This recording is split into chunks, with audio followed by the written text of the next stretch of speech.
Hi everyone, I'm Madelena Viksne from Samfiru, Tumarkin. I am an associate at the firm, and I practice in the employment group. Um, I thought I would start out by talking about one of the biggest questions right now, which is sort of what your rights are in regards to your return to work. So there's a couple of things to sort of touch base on.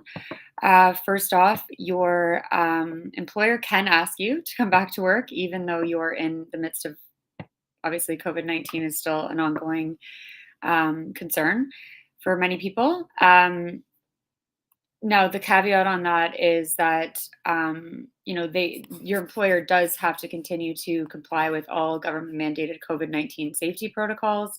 Um, you know, uh, they can't really change your job description or your um, location with respect to um, your return.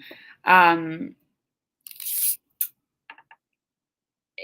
the understanding is essentially that your duties that would have been completed at the location where you were normally hired and initially hired, um, assuming that was not a work from home arrangement from the outset, your employer is entitled to go back to the original the original model, presumably as long as the government mandates do not require a full lockdown.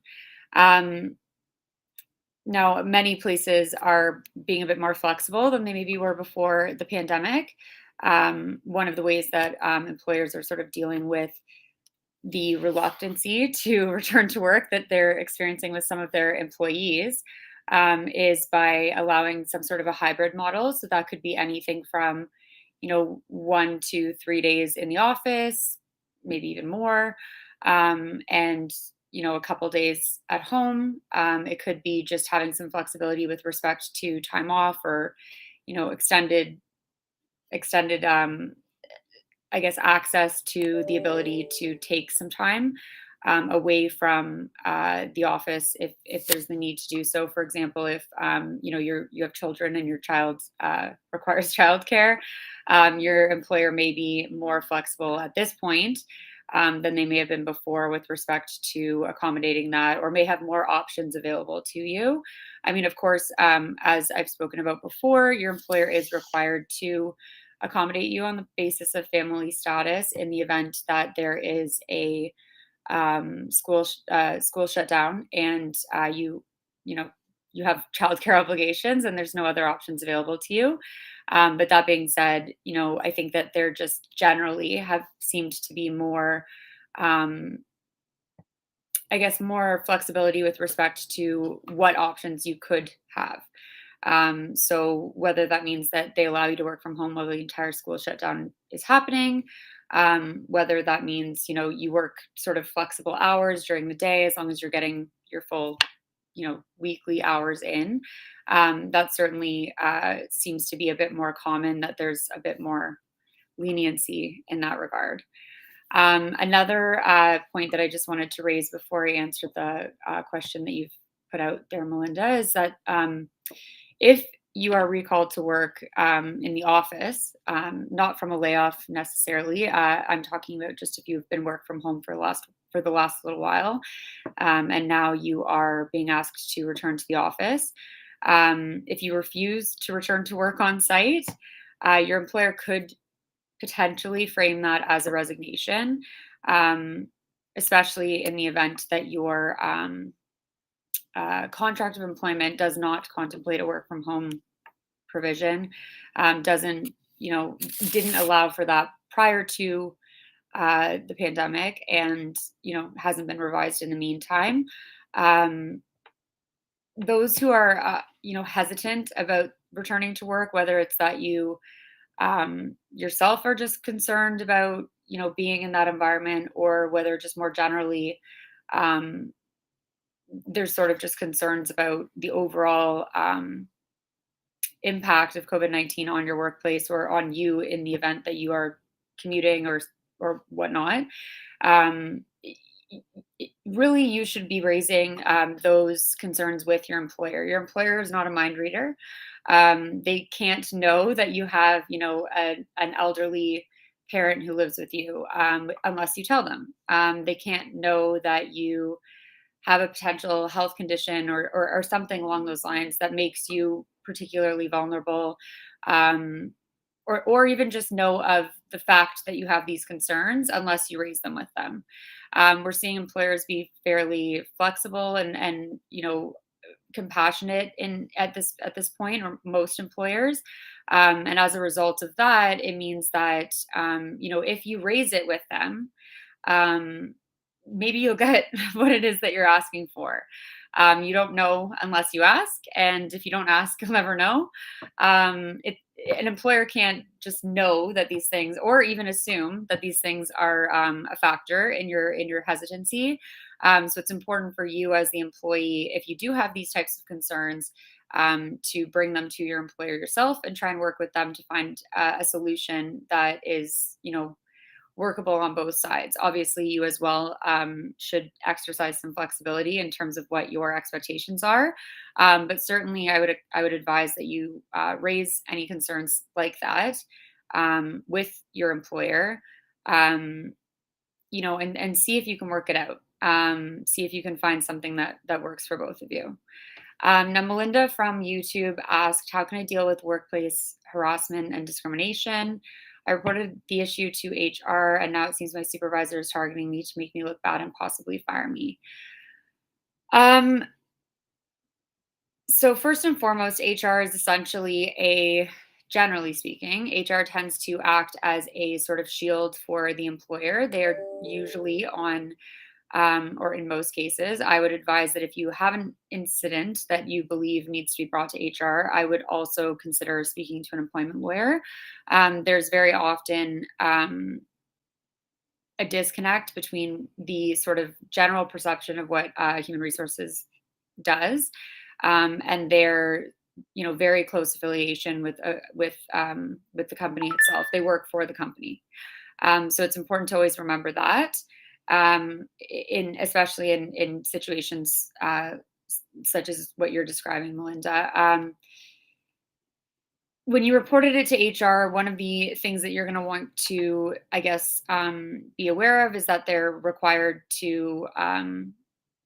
I would put it in writing if you didn't already. I would also,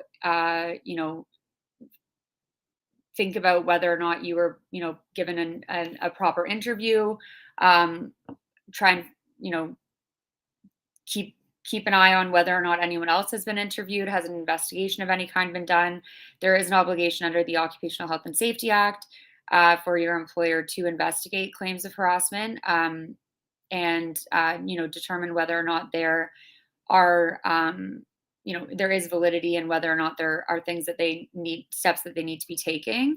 But the first step is for them to investigate. That should have included, at least in most circumstances, an interview of you, an interview of whoever it is that you've accused of harassment and discrimination. Of course, it depends on what exactly the circumstances of your issue are. Um, if you think that you are being targeted for termination, one of the things that I would say is to try and avoid the supervisor in terms of speaking to them on any substantive level in person. And instead, I would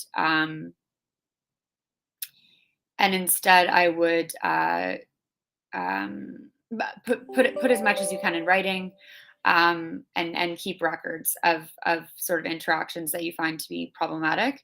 One of the ways to do this is to email yourself so that there's a timestamp on there. And in the event that are terminated, of course, don't sign anything at that point. And I wouldn't sign anything in the meantime either, if this is sort of the feeling that you're getting. I would certainly recommend that you contact our counsel, our office, and get in touch with one of our counsel, so that you can have a consultation with one of our um, employment lawyers who can sort of piece out the details of your case a little bit more clearly. And I see here that you said that you've worked there for 13 years, and have some email correspondence on the matter. So I would make sure that you have printed out copies or have BCC'd yourself on those emails. in order to make sure that, in the event that there is a termination, you do have those records. So our number was just in the bottom corner there. Um, Michael, you say from YouTube, you say you are a human resource. Are you a troublesome resource? They look at us as resources if they don't know you and have to deal with you. Thumbs up. I am not a human resources employee. I am an employment lawyer on the plaintiff side. Um, so I would disagree with your analysis of the role that I have. Um, it's actually extremely helpful to contact employment counsel at any point when you are, facing any consequences at work or any potential incidences of discipline, discrimination, harassment, sort of before the ball really gets rolling with the company internally, just to make sure that you have an understanding of your rights, sort of what kind of records to take, what kind of records to keep, and you have a resource on the side outside of the company and unrelated to the company, in order to have sort of a neutral, well, I guess not even really neutral. Like, if you retain us, we are on your side, but a neutral resource that is not affiliated with the company in any way. Um, Question from Monica on Facebook: what are the guidelines in Ontario for carrying over vaccination days or vacation? Sorry, vacation days. Is there a maximum for paid out days versus carried over? Um, the question in some ways depends on the manner in which you accrue vacation. I'm assuming you're talking about paid vacation under the Employment Standards Act. Um, in the event that you have not used all of your vacation by the end of the year um, that you earn it in, so say your vacation year is January to December, you should be using all of the vacation that you accrue during that year by the following October. So if you accrued it in 2021, you have until October of 2022 to use that vacation time. Um, that being said, your employer also has an obligation to ensure that you're taking your vacation pursuant to the Employment Standards Act. So they are actually permitted to schedule your vacation for you, or say, this week you have to take vacation, you got to use it up. They actually have a legal obligation to ensure that you're actually taking the time off as opposed to being paid out for it. The purpose of vacation time accrual is really to provide you with a chance to rest and sort of reset. And so the Employment Standards Act actually contemplates the employer having an obligation to ensure that the time is being used as opposed to sort of being banked. Um, there is not necessarily a maximum for paid out days versus carried over. Whether or not an employer will pay you out at the end of the year depends very much on their own policy. Some employers will and some employers won't. As I said, they have an obligation to make sure you're taking it. Obviously, if you earn and accrue it, it's your time.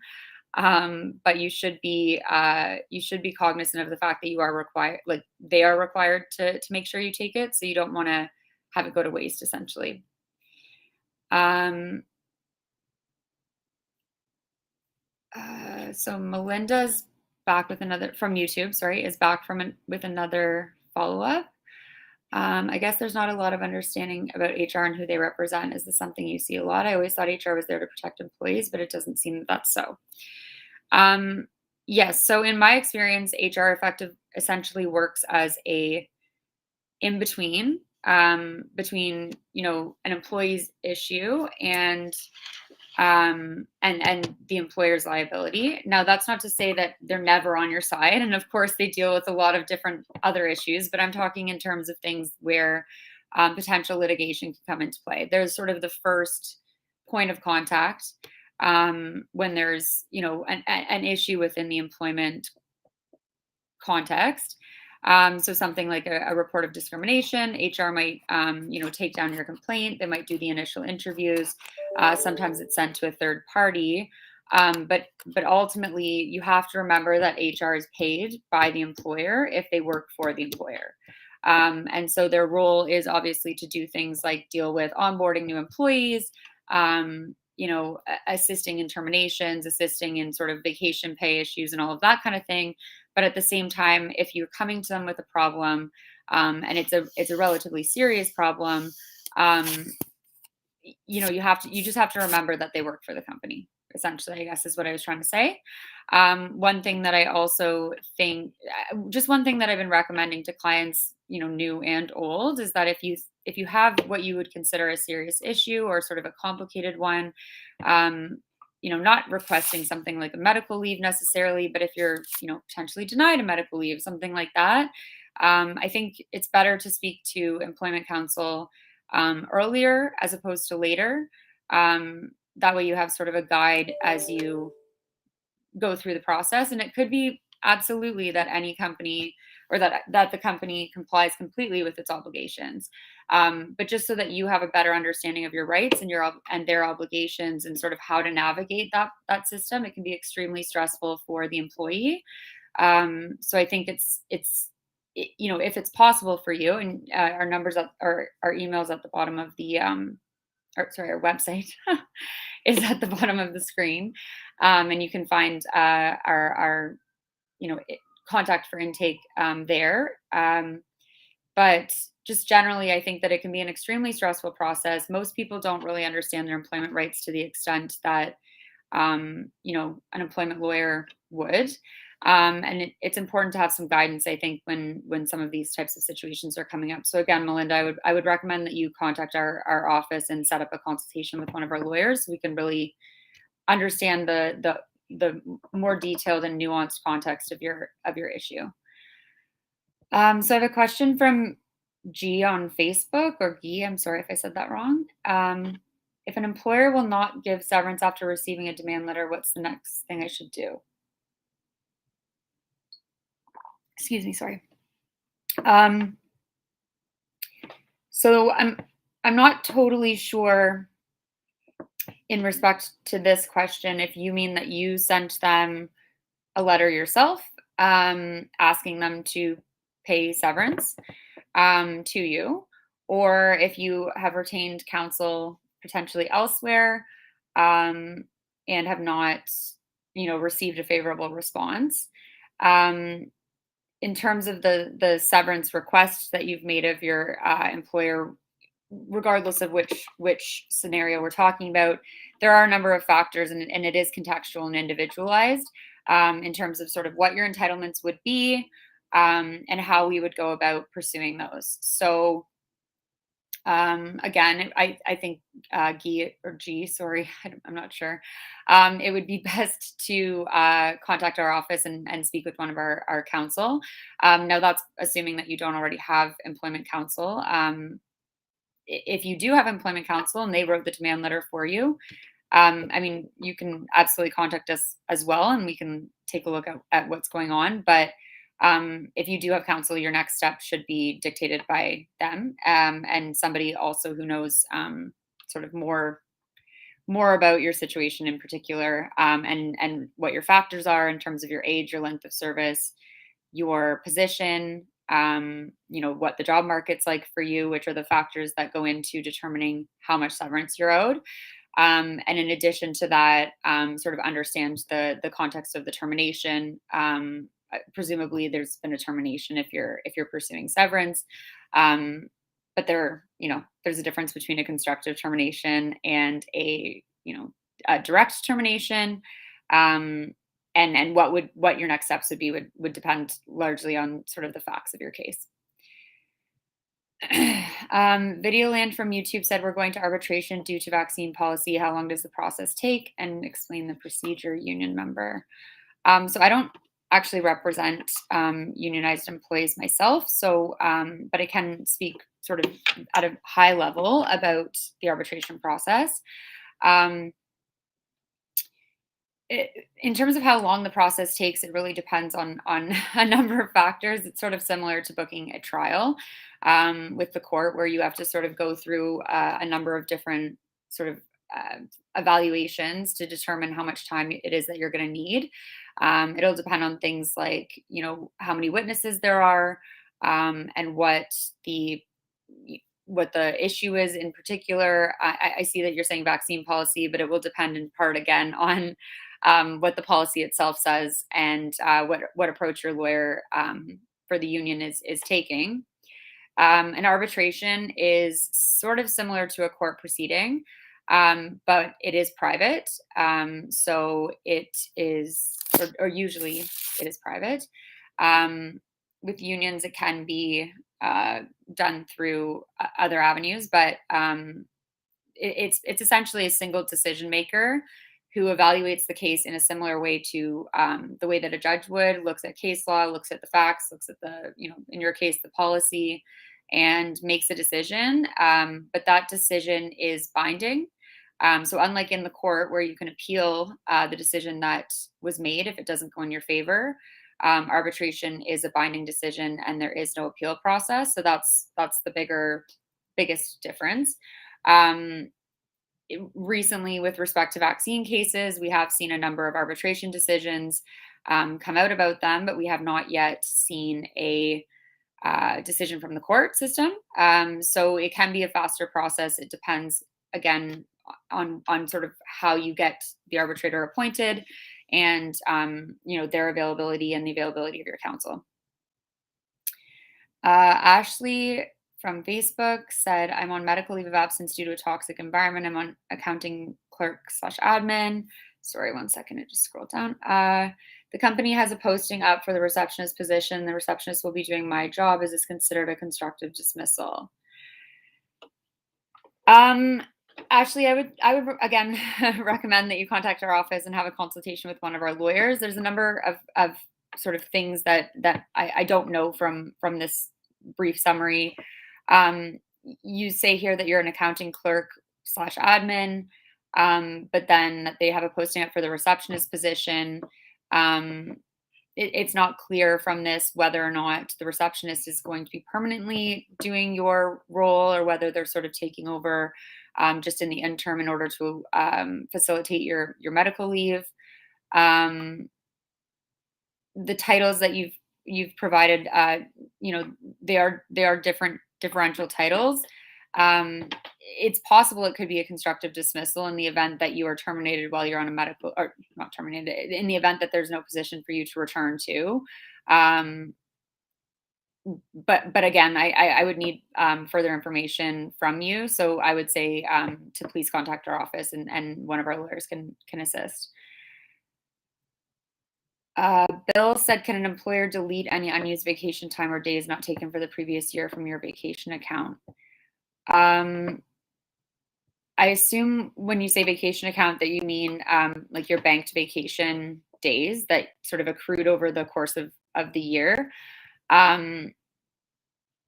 You're entitled to your vacation time pursuant to the ESA, whatever that is, 2 weeks, 3 weeks, and so on, or pursuant to your contract. In terms of how the employer tends to deal with that time, if it's not used by the end of the year, under the ESA, for the time that at least is allotted by the ESA, you have until 10 months after the vacation accrual year. So the year that you are earning the vacation, you have 10 months after that to use the time that you have. I mentioned earlier, and if you go back a little while, you'll probably see that your employer actually has an obligation to ensure that you're taking your vacation time, and they don't necessarily have an obligation to pay it out. I'm not sure exactly how they would be deleting the unused vacation time or days. I think you probably just mean they have maybe a use it or lose it policy.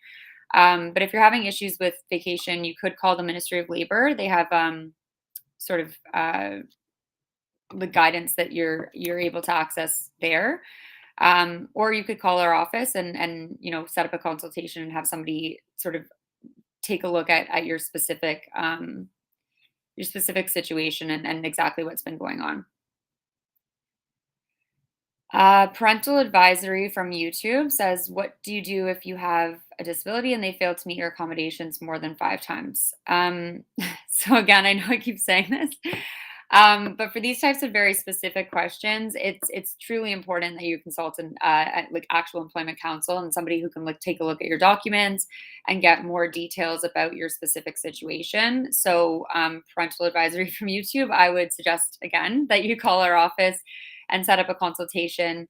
In terms of just generally with a disability, if it's a medical disability, um, your employer is required under the Ontario Human Rights Code to accommodate your disability to the point of undue hardship, which is a very high threshold to meet, and generally has to do with the costs of whatever the accommodation is that's required. If you also have an obligation to participate in the accommodation process, and that includes things like providing them with updated functional abilities forms if those are requested, making sure they're up to date on your, medical circumstances.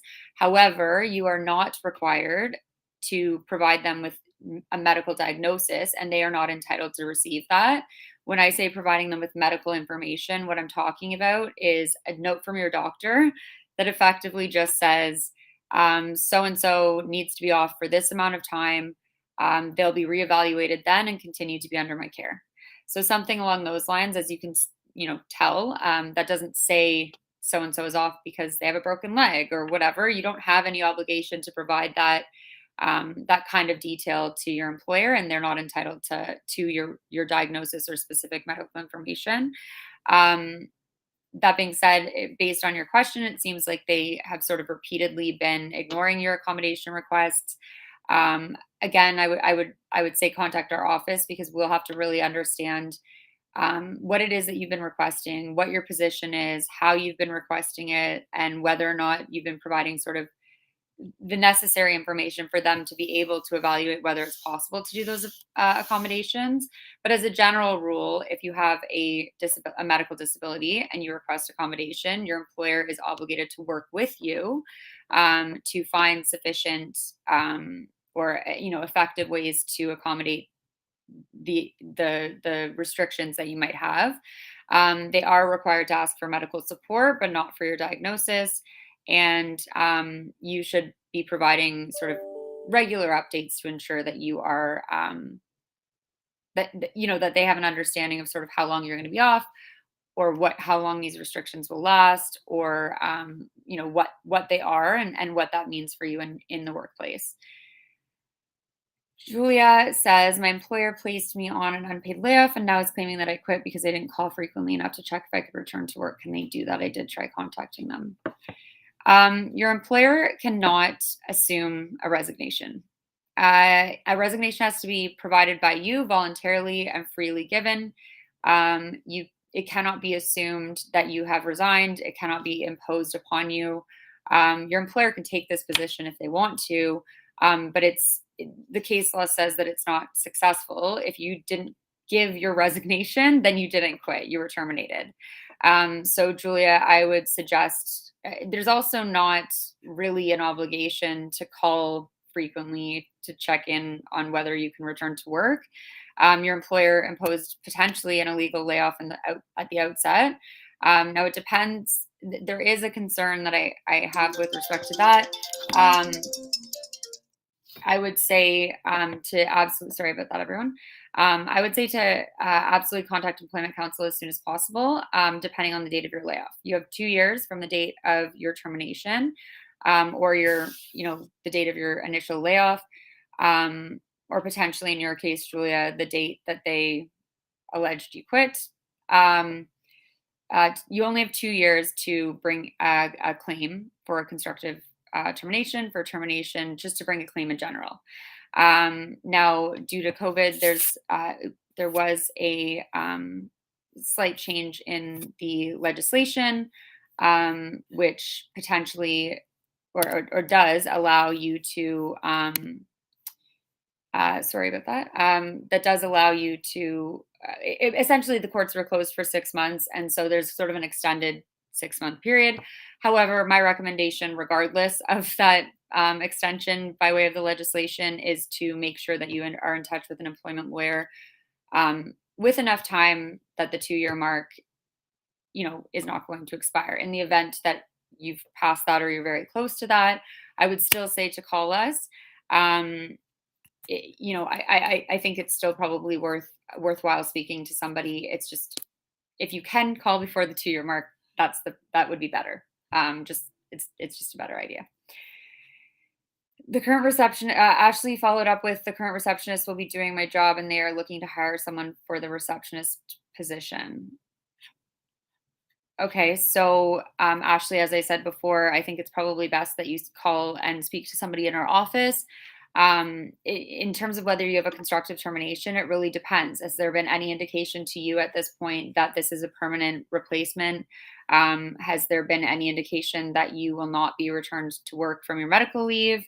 There's just too many factors for me to answer that particular question within in this context. But I do think that in your situation, especially with you being on a medical leave and learning of somebody sort of taking over your job, it may be worthwhile to speak to somebody. That being said, I mean, your employer has to continue to function while you're on a medical leave. So it could be possible that this person is just sort of, filling in your position until you're able to return to work, depending on sort of what your medical notes have indicated. And then from that point, uh, it went at the time that you return, your employer is obligated to return you to a, comparable to the same position. And if that same position is not available, they have to return you to a reasonably comparable position. Your pay should not be decreased. Your hours should remain the same. It is possible that your title or specific duties might change if your original position is not available. Um, but in terms of evaluating whether that amounts to a termination, it really would depend on the specific circumstances. And it sounds to me like at this point you're still on a leave.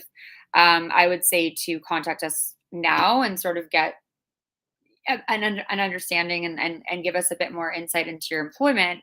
Um, but in terms of taking any action or making any assumptions about what the employer might do when they do return you, or when you are ready to return to work, I would speak to someone in our office just to see sort of what with all the facts and all of the documents and anything like that. Um, what the changes really are going to be, or what the changes are predicted to be. However, until you're ready to return to work, your employer can temporarily fill your position in order to continue to function. What really is going to be telling is what happens when you're ready to return. I'm sorry to anybody that I wasn't able to answer today, but we will be back I think tomorrow. Yeah, tomorrow at 4 p.m. With Sandy Chen for another employment Q&A. So if your questions didn't get answered today, feel free to join us tomorrow.